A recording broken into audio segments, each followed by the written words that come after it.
Hey guys, I trust that as we come to the end of the week here, that your week's wrapping up and it's been productive and effective and all those things. I appreciate all that you do as I'm speaking to primarily volunteers that help to do ministry here at CFI. I just appreciate what you do and appreciate you taking the time to listen to this, watch this for the next few moments. Just to recap of where we've been and what's been happening. You know, we're in a series Chains, and just been a good time. Short series, 3 weeks, but just got to watch God work in some lives. Easter was just the first week of that series. Easter was just great. Great attendance on Easter, 302, which is really good. And you know, I think maybe 2 times have we broken 300 since I've been here, so as a pastor, so it's exciting. And then also our candy hunt on Saturday before Easter, well over I think 320, 330, something like that total, maybe more than that. And just over that weekend, many people were responding to Christ and His work in their life, and we're just that's what we're here for. We're here to see people accept Jesus and live that Christ-centered life, and so we're excited about that. We're coming up on the end of life groups this spring semester. It's been good. We have had this semester really good participation. Well over 50% of our adults, probably closer to 60 or 60+% of our adults engaged in life groups, and that's a win.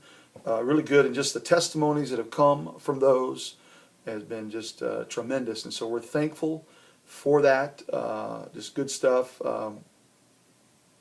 Excited about what God is doing. I last night spent some time on Wednesday evening. You may watch this on Friday, so Wednesday evening, some time. We had probably about 25 adults. Would love to see more, especially some of you that are involved, if you're able to plug into this. I'm calling it future casting, and we talked about some things that I think are important. I'm just going to give you a couple of the insights that we shared. I'll be starting a series on Mother's Day called Get Ready, and I think that if you can step back away from where we are right now, and if you've been here for any time, you'll know that there's been a shifting, a changing going on. Pastor Richie shared with me when I first came here that the Lord spoke to him, that He was going to birth a new church. And I don't know if He knew exactly what that meant. I didn't know exactly what it meant, but I certainly watched Him do that, and not by my own my ability, but just through the way the Holy Spirit's worked in our body. And it's been dynamic, and it's brought us to a place where we're stepping in to the identity that God has purposed us for, and it's exciting times. And I can tell you that, boy, I've heard all kinds of, over the years, prophetic words, and for me, for the church, for on the brink, the precipice. We're here, ready to go into what God has. Well, I really believe we are. And I believe some of those words are being manifested in our midst. And that is so incredibly exciting. And so as I start this series, Get Ready, the Lord brought me to a passage, or a verse of Scripture, several, but this is one that I felt like sharing. And it says this, it says in Jeremiah 12:5, I'm reading the NIV here, it says, "If you have raced with men on foot, and they have worn you out, how can you compete with horses? If you stumble in safe country, how will you manage in the thickets by the Jordan?"